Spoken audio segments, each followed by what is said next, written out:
몇 년 전에 그 프리스턴 대학교 심리학과 교수인 요하네스 하우스 호퍼라는 이 교수님이 자신의 개인 블로그에 어떤 이력서를 올렸습니다. 근데 이력서가 이 몇 년 전에 미국 전역에 굉장히 큰 충격을 주었습니다. 이 요하네스 하우스 호퍼 교수가 이 개인 블로그에 어떤 이력서를 올렸냐면 실패 이력서라는 것을 올렸습니다. 보통 우리는 본인의 좋은 성과, 또 어떤 업적, 성취 이런 걸 이력서에 담습니다. 그런데 이 요하네스 교수라는 분은 실패 이력서라고 쓰고 그 밑에 어떤 내용들을 넣었냐면 본인이 들어가지 못한 학위 과정, 그러니까 어떤 학위에 도전을 했는데 낙방했던 그 기록들을 썼습니다. 얻지 못했던 교수직, 어떤 대학교에 교수가 되기 위해서 여러 군데 넣었지만 그 교수직에서 탈락한 내용들을 기록을 했습니다. 따내지 못한 연구 지원금, 학술지에서 거절당했던 논문들, 그러니까 실패에 대한 그 기록들을 쭉 나열해서 그것을 개인 블로그에 올린 거예요. 그런데 이게 미국에 있는 젊은이들에게 큰 충격을 줬습니다. 와, 그 프린스턴 교수님 정말 사회적인 또 어떤 명성과 업적이 있는데 이분도 그 삶의 이면에 나와 똑같은 실패와 좌절과 아픔이 있었구나. 나만 실패하고 나만 떨어지고 나만 어려운 것이 아니라 이런 교수님도 수많은 실패를 경험해 봤구나. 그걸 통해서 많은 젊은이들이 위로를 받았습니다. 여러분들 어떻습니까? 여러분들은 어떤 이력서를 사람들 앞에 보여주고 계십니까? 사실 우리는 우리들 마음속에 감추고 싶은 그런 실수와 실패들이 참 많이 있습니다. 가정의 아픈 역사, 또 누군가에게 말하기 참 꺼려지는 그런 말 못할 그런 수치들, 그리고 뼈아픈 그런 과거들, 이런 것들은 우리가 철저하게 내 이력서에서 삭제하고 내 기억에서 기록을 없애버리고 싶은 것이, 모든 것을 감추고 싶은 것이 우리의 본능입니다. 우리는 사람들에게 좋은 모습, 밝은 모습, 성공적인 모습만 보여주고 싶은 것이 우리의 본능이죠. 그런데 우리는 그 프린스턴 교수님처럼 수많은 실패의 기록과 실패의 이력들, 그리고 우울과 답답함과 또 어두운 그 기록들이 우리들에게 참 많이 있습니다. 근데 오늘 본문 말씀을 보니까 신약 성경의 가장 첫 번째 책의 첫 번째 페이지에 기록된 게 뭔지 아십니까? 바로 예수님의 족보인데, 이 예수님의 족보에 어떤 이름들이 나열되어 있냐면 수치스럽고 치명적인 스캔들의 주인공들, 그 죄악과 우상 숭배가 가득했던 그 사람들의 이름들이 쭉 나열되고 있습니다. 도대체 하나님께서는 신약 시대를 시작하면서 가장 첫 번째 책인 이곳에 왜 실패의 이력서, 부끄럽고 수치스러운 사람들의 그 이름을 대문짝만하게 하나님께서 보여주고 계실까? 어떻게 보면 위험한 족보입니다. 성경이라는 거룩한 책에 이름을 기록하고 싶지 않고 이 족보에서 파내버리고 싶은 그 수치스러운 이름들을 하나님께서는 그냥 가감없이 그들의 이름을 기록하고 계십니다. 자, 그러면 오늘 본문에서 감추고 싶은 그 가족의 부끄러운 이력들을 우리가 조금씩 살펴볼 텐데요. 자, 먼저 17절 말씀으로 한번 가볼까요? 자, 17절 말씀에 숫자가 나오죠. 함께 읽겠습니다. 시작. 그런즉 모든 대수가 아브라함부터 다윗까지 14대요. 다윗부터 바벨론으로 사로잡혀갈 때까지 14대요. 바벨론으로 사로잡혀간 후부터 그리스도까지 14대더라. 자, 14라는 숫자가 계속 나오고 있습니다. 자, 히브리 그 민족 이스라엘 사람들에게는 그 히브리어 알파벳, 그 알파벳을 숫자로 씁니다. 그래서 A를 1, B를 2, C를 3 이런 식으로 알파벳마다 숫자가 부여되어 있는데 이걸 게마트리아라고 얘기를 합니다. 근데 14가 나오죠. 이 14가 어디서 이제 그 유래가 되냐면 다윗 이름이 이제 히브리어로 다위드라고 합니다. 다위드. 그래서 그 자음만 따면 D 그리고 위에 W, 그러니까 와우라고 하는데 W, 그 다음에 다비드 할 때 D, 이게 D로 되어 있는데 이게 464입니다. 이게 그 다윗의 이름의 자음이. 자, 그러면 문제를 내겠습니다. 4를 더하면 다 얼마일까요? 와, 세대니까 총명해지셨네요. 어떻게 한 번에 그걸 다 맞추셨어요? 그러니까 4를 더하면 14가 됩니다. 그래서 이 족보에서 말하는 게 뭐냐면 다윗이요, 다윗이다. 그러니까 이스라엘 백성들에게 가장 부럽고 존경하고 가장 흥왕했던 그 시대, 그 다윗의 시대요, 그것을 지금 오늘 성경이 게마트리아 숫자로 지금 설명하고 있습니다. 그래서 마태복음 1장에서 말하고 있는 게 뭐냐면 바로 너희들이 기다리고 있던 메시아 예수 그리스도, 그가 바로 그 다윗의 자손이요, 다윗보다 더 위대한 왕이요, 궁극적인 다윗으로 오시는 분이, 승리자로 오시는 분이 바로 예수 그리스도다. 이것을 유대인들에게 마태복음 1장이 말하고 있습니다. 그러면 궁극적인 왕이고 정말 최후의 왕이신 그 예수님께서 어떤 사람들의 후손으로 이 땅에 오셨을까요? 첫 번째 14대, 그 다음 두 번째 14대, 그 다음 세 번째 14대가 있는데 1대 14대는 아브라함부터 다윗까지 쭉 상승 곡선을 그렸습니다. 신앙적으로 믿음의 어떤 본이 되는 그런 모습을 보여줬어요.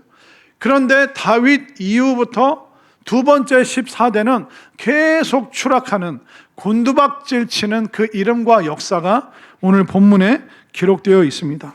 자, 어디까지 곤두박질 쳤을까요? 11절 말씀을 한번 볼까요?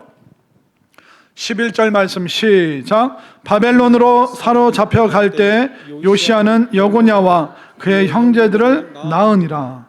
그러니까 두 번째 14대부터는 이제 바벨론으로 추락하는 모습을 보여주고 있죠. 성전은 불타고 성벽은 다 무너지고 백성들은 짐승처럼 쇠사슬에 묶여서 바벨론으로 끌려가는 그 모습을 오늘 족보 이야기에서 다 말하고 있습니다.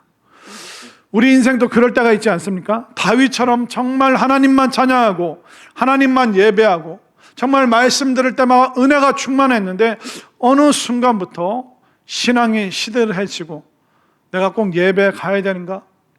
기도에도 큰 변화가 없는 것 같은데, 정말 우리가 다윗처럼 열정적인 때도 있었지만 그 이후부터 곤두박질 치고 바닥을 치고 바벨론으로 끌려가듯이 세상 욕망에 그냥 허덕이다가 세상 흐름에 그냥 내 몸을 맡기고 살아갈 때가 또 얼마나 많이 있습니까? 여러분들은 지금 어떤 이력서를 써내려고 하고 계시는지, 또 어떤 실패의 기록들을 또 지금 추구하고 계신지. 그러나 우리가 부끄러운 모습이 있고 실패와 실수가 있어도 오늘 말씀 듣는 중에 우리 주님의 은혜가 여러분들에게 충만하게 임하여서 정말 그 실패의 이력을 뛰어넘는 새로운 이력을 오늘 품을 수 있는 우리 모두가 될 수 있기를 간절히 소망합니다. 자, 이렇게 14대 이렇게 나오는데, 근데 이 이름들을 쭉 자세히 들여다보면 정말 충격적인 실패자들, 어쩌다 인생이 이렇게까지 처참하게 될 수 있는가 하는 그런 여인들의 이름, 도저히 들어갈 수 없을 것 같은, 족보에 그 이름을 올릴 수 없을 것 같은 그런 인생의 경험을 한 여인들이 오늘 본문에 나오고 있습니다. 자, 여러분들 그 옛날 족보를 보면 거기에는 여자분들도 들어갑니까? 아니면 남자들만 들어갑니까?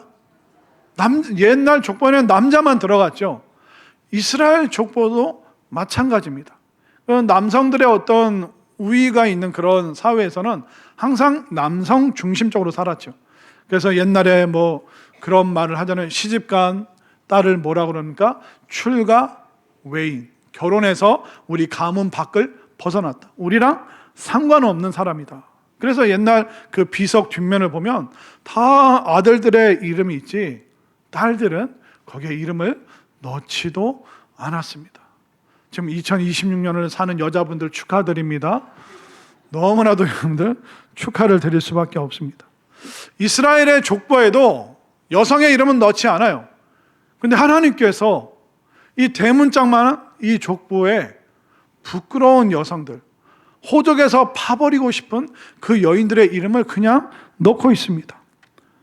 처참한 실패자들의 그 모습을 한번 볼까요? 자, 3절에 보면 다말이 나오죠. 3절에 뭐라고 나오니까 유다는 다말에게서 베레스와 세라를 낳고, 유다는 다말의 시아버지입니다. 다말은 유다의 며느리입니다. 시아버지와 며느리 사이에 어떻게 아이가 나올 수 있을까? 이해가 안 되죠? 이스라엘에는 그런 전통이 있었습니다. 형수 수치제라고 해서 그 형이 결혼을 했는데 형이 일찍 후사를 못 보고 요절을 해요.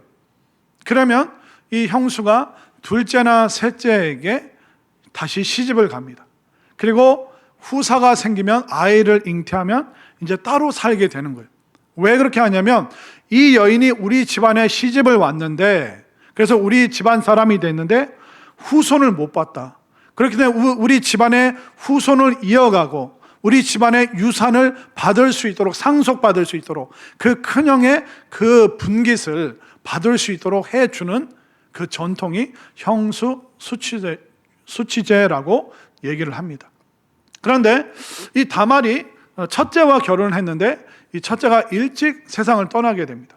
그러면 둘째나 또 어린 아이가 자라서 장성한 어른이 되면 결혼을 시켜서 아이를 갖게 하고 그 다음에 또 분가를 시키고 이렇게 해야 되는데, 유다가 자신의 재산이 그 며느리에게 갈 것을 싫어해서 계속 그것을 미룹니다.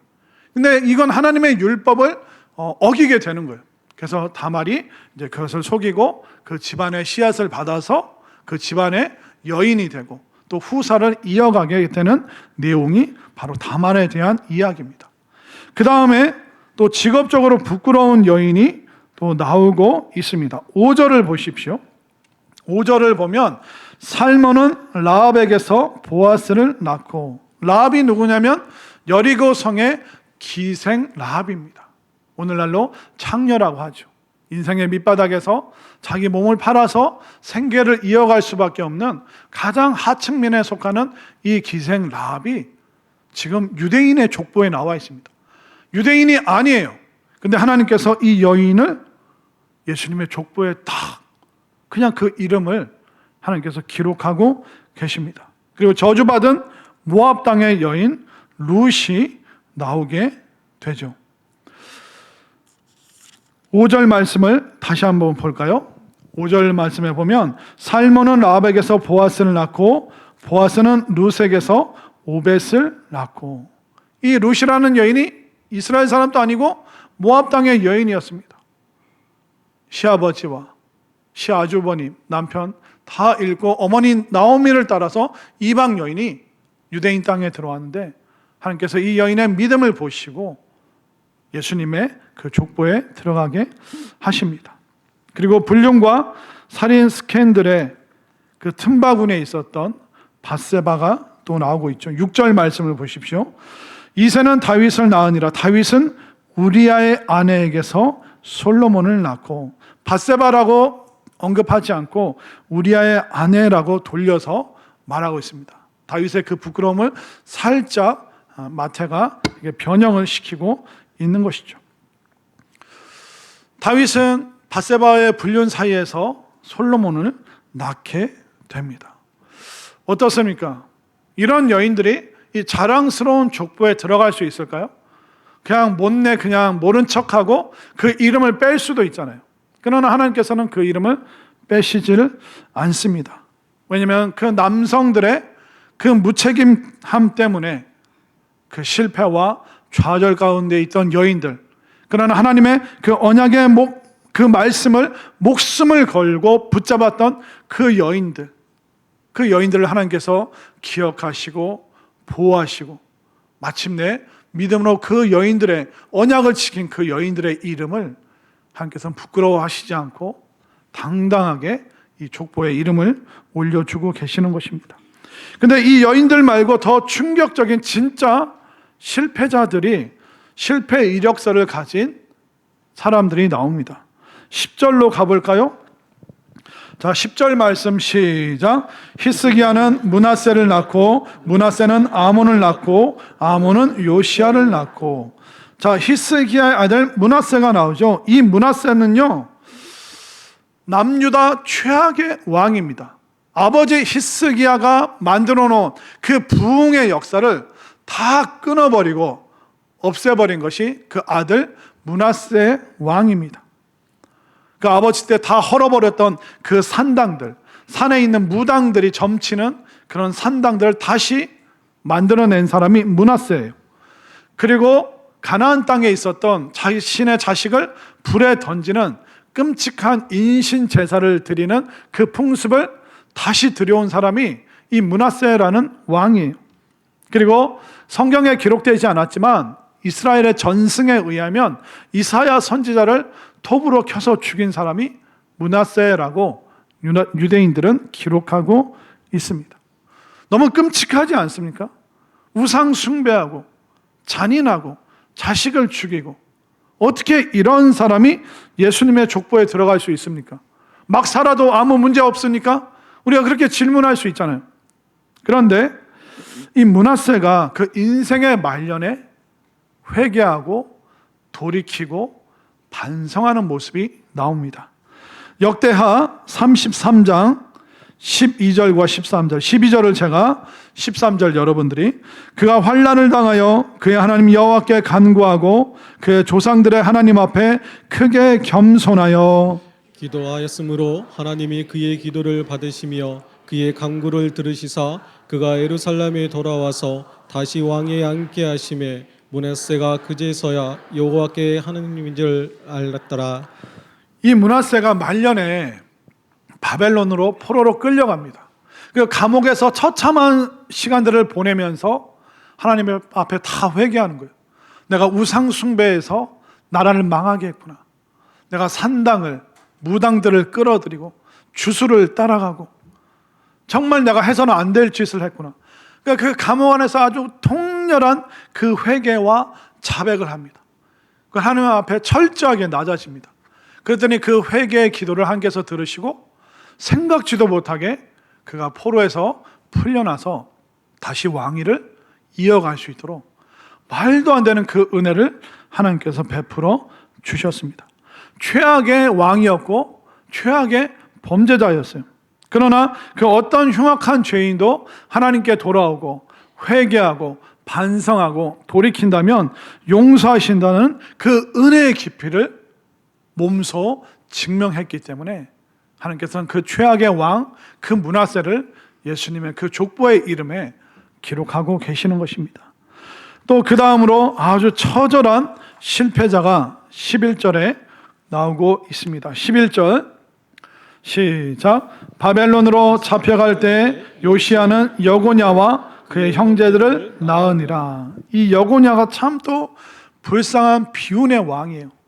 이 여고냐가 18살에 왕이 되었습니다. 근데 3개월 있다가 3개월 왕노릇 하다가 바벨론으로 또 붙잡혀갑니다. 또 바벨론 감옥에서 무려 37년의 시간을 보낸 사람이 이 여고냐라는 사람입니다. 왕이 됐는데 3개월밖에 못 있다가 37년을 감옥에 붙잡혀 있고 이만한 실패의 인생이 어디 있습니까? 그리고 그에 대해서 예레미야 선지자가 아주 무서운 저주와 같은 그 말을 전합니다. 예레미야 22장 30절 말씀을 볼까요? 다 함께 시작. 여호와께서 이와 같이 말씀하시니라. 너희는 이 사람이 자식이 없겠고 그의 평생 동안 형통하지 못할 자라 기록하라. 이는 그의 자손 중 형통하여 다윗의 왕위에 앉아 유다를 다스릴 사람이 다시는 없을 것임이라 하시니라. 여고냐, 그 이후로는 그 누구도 이스라엘의 왕위에 오르지 못한다. 여고냐 이후로는 다윗의 그 왕위를 차지할 사람이 한 사람도 나타나지 않는다. 그러니까 여고냐 이후로는 다 평민의 삶을 산다는 거예요. 다윗의 왕권이 이어지는 것이 아니라 바벨로 포로로 끌려갔다가 다시 예루살렘으로 돌아오지만 왕위를 이어받는 것이 아니라 그들은 다 흐지부지 사라지고 다 평민이 될 것이다. 본인 때 왕권이 멈춰지게 되는 그 비참한 그 예언을 듣게 됩니다. 그리고 또 13절부터 한번 보실까요? 13절부터 보면 스룹바벨은 아비웃을 낳고 아비웃은 엘리야김을 낳고 엘리야감은 아소르를 낳고, 자 14절 여러분들이 시작. 아소르는 사독을 낳고 사독은 아킴을 낳고 아킴은 엘리웃을 낳고, 쭉 13절부터 사람들 이름이 나오죠. 이들은 여기 족보 말고는 그 전에 구약 성경에서 기록되지 않은 사람들입니다. 무명의 사람들이에요. 유명하지 않은 사람들이에요. 왕도 아니었고 영웅도 아니었습니다. 나라 잃은 식민지 백성으로 겨우겨우 하루하루를 버티고 살았던 일반적인 사람이에요. 지극히 평범하고 초라했던 사람들인데 그들의 이름을 하나님께서 세 번째 14대에 포함되게 그 이름을 기록하고 계십니다. 그들의 지루하고 똑같은 하루하루, 그 모든 시간들을 하나님께서 모아서 거룩한 마지막 세 번째 14대의 예수님의 징검다리가 되게 하나님께서 그들의 이름을 기록하고 있는 것입니다. 여러분들 어떻습니까? 여러분들도 그런 생각 하시겠죠? 나는 뭐 큰 업적을 한 것도 없고 대단한 일도 못하고 또 어마어마한 헌금을 드려본 적도 없고, 하나님, 내 신앙도 내 삶도 의미가 있습니까? 이렇게 다 조각나고 부서진 것 같고 내 손에는 파편밖에 없는데 이걸 뭉쳐서 뭘 할 수도 없는데, 그런 마음을 우리가 누구나 다 갖고 있습니다. 그러나 하나님께서 오늘 본문에서 어떤 대반전을 일으키시는지 한번 볼까요? 16절에 우리가 잘 알고 있는 그 이름들이 나오고 있죠. 자, 16절 말씀 시작. 야곱은 마리아의 남편 요셉을 낳았으니 마리아에게서 그리스도라 칭하는 예수가 나시니라. 이제 요셉과 마리아가 이 족보의 마지막에 등장하고 있습니다. 자, 요셉은 어떨까요? 요셉은 여고냐 때 왕권이 끊어졌어요. 다들 그 조상들이 그 후로 평민으로 살았어요. 요셉도 목수, 평민으로 살았죠. 그렇기 때문에 하나님께서는 끊어진 왕권이지만 그 다윗의 왕위를 이어서 그 혈통을 이어서 법적인 왕권을 바로 요셉을 통해서 바로 그 육신의 아버지가, 예수님의 육신의 아버지가 요셉이죠. 그렇기 때문에 그냥 법적인 그 왕권을 요셉을 통해서 하나님께서 예수님에게 주시는 거예요. 그리고 마리아를 통해서 성령으로 잉태되셨기 때문에 그 아담과 그 후손들이 가지고 있는 그 원죄를 다 끊으신 거예요. 그럼 이 요셉과 마리아가 정혼하기 전에, 결혼하기 전에 이미 성령으로 잉태되었기 때문에 사람의 개입이 없기 때문에, 사람의 유전자가 예수님께는 상관이 없기 때문에 그 아담의 모든 죄의 유전자가, DNA가 그 고리를 다 끊어내시고 하나님께서 요셉의 육적인 혈통으로서 그 법적인 왕권만 바로 예수님이 이어받으실 수 있게 하신 것이죠. 그래서 마리아는 어떤 여인이냐? 누가복음 3장에 보면 대제사장 아론의 혈통입니다. 그렇기 때문에 왕권이 끊어진 이 여고냐의 후손과 상관이 없는, 왕의 단절의 저주가 없는 그 깨끗한 혈통을 통해서 예수님께서 이 땅에 오신 것이죠. 그래서 다윗의 법적인 타이틀, 법적인 권한인 왕으로서 예수님께서 이 땅에 오신 것이고, 인간의 혈통이 아닌 바로 법적인 권한으로 예수님께서 이 땅에 오셨죠. 또 아론 대제사장의 그 혈통을 통하여 예수님께서 제사장으로 이 땅에 오셨죠. 그리고 성령 세례를 통하여 예수님께서 선지자적인 사명, 그렇기 때문에 예수님께서는 왕과 대제사장이 되시고 선지자가 되시면서 이 땅에 우리의 구원자로 이 땅에 오셨음을 여러분들 분명히 믿으시기를 바랍니다. 요셉과 마리아, 그 외에 있는 모든 예수님의 조상들은 다 몰랐어요. 우리는 실패한 인생인데, 부끄러운 인생인데, 초라한 삶인데, 우리를 통해서 메시아가 태어난다고? 말도 안 되는 일이야. 그러나 그들의 인생의 결말을 쭉 보니까, 그들의 그 아픈 인생의 결말이 딱 예수 그리스도로 딱 귀결이 되니까 어떻게 됩니까? 우리 인생의 역사의 모든 아픔이 바로 이스라엘의 온 땅의 구원의 재료가 되어서 바로 예수님께서 우리의 수많은 그 허무한 날들을 징검다리 삼아 이 땅에 오셨구나. 그렇기 때문에 여러분들의 인생의 그 실패의 퍼즐, 그 한 조각만 쳐다보지 마시길 바랍니다. 실패와 아픔과 실수와 좌절, 넘어진 것, 수많은 그 실패의 퍼즐들이 있지만 하나님께서는, 우리 주님께서는 그것을 다 모아서 마지막에 예수 그리스도를 통하여 여러분들의 그 모든 퍼즐이 바로 구원의 거대한 그림이 될 수 있도록 만들어가고 계심을 여러분들 믿으시기를 바랍니다. 그렇기 때문에 우리의 실패, 도덕적인 연약함, 그 모든 것을 바로 구원의 재료로 삼고 계시다는 것입니다. 사실 예수님께서는 여러분들의 화려한 이력을 보시고 여러분들 찾아오신 거 아니에요. 솔직히 우리는 어떤 이력을 갖고 있습니까? 살인자와 같은 그 분노의 마음, 풀지 못하는 분노가 우리들 속에 있어요. 가늠한 사람과 같은 숨겨진 욕망이 우리들 속에 다 있어요. 또 사기꾼 같은 위선적인 모습이, 가면을 쓴 모습이 우리들에게 다 있어요.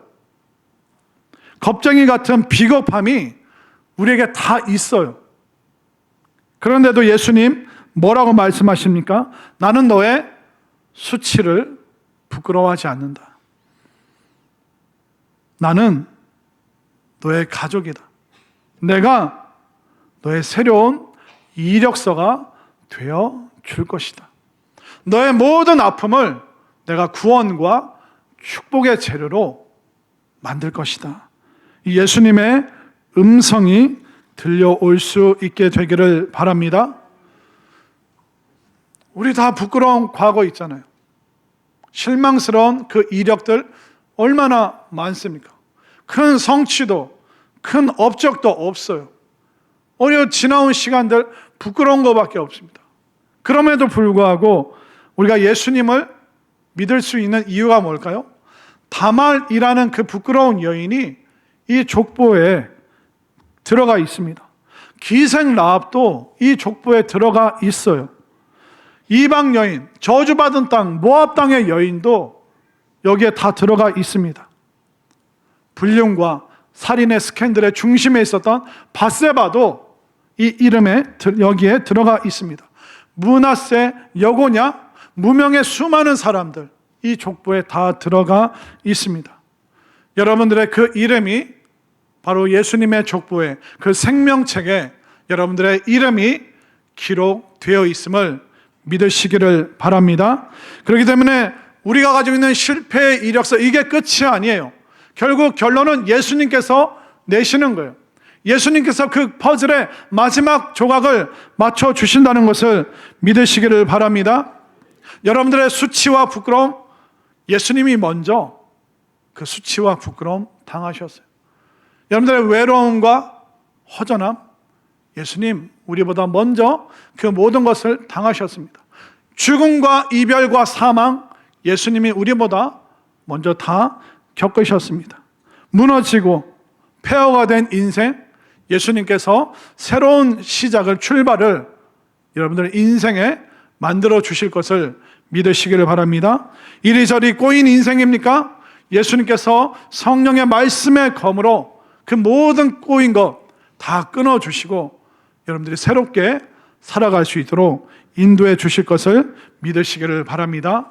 이제 올해가 몇 년도죠? 헷갈리시면 안 됩니다. 2026년. 2026년은 숫자로 한 글자씩 읽으면 뭐라고 그래요? 2026이라고 하죠. 다시 한번 뭐라고 한다고요? 2026. 지금 3분의 1만 이해를 했습니다. 다시 한번 제 제스처를 좀 3분의 2 잠 좀 깨세요. 다시 할게요. 자, 2026년을 끊어서 시작. 2026. 여러분들의 인생도 26하고 상승할 줄로 믿습니다. 예수님이 그렇게 만들어 주십니다. 자, 이렇게 어깨 좀 풀고 자, 이제 저 따라서 하세요. 자, 오른손을 들고 어디로 해야 됩니까? 여러분들은 왼손을 들고 저쪽으로 왼손 들고 이렇게 하시면 되는 거예요. 자, 그 숫자를 읽겠습니다. 시작. 2026.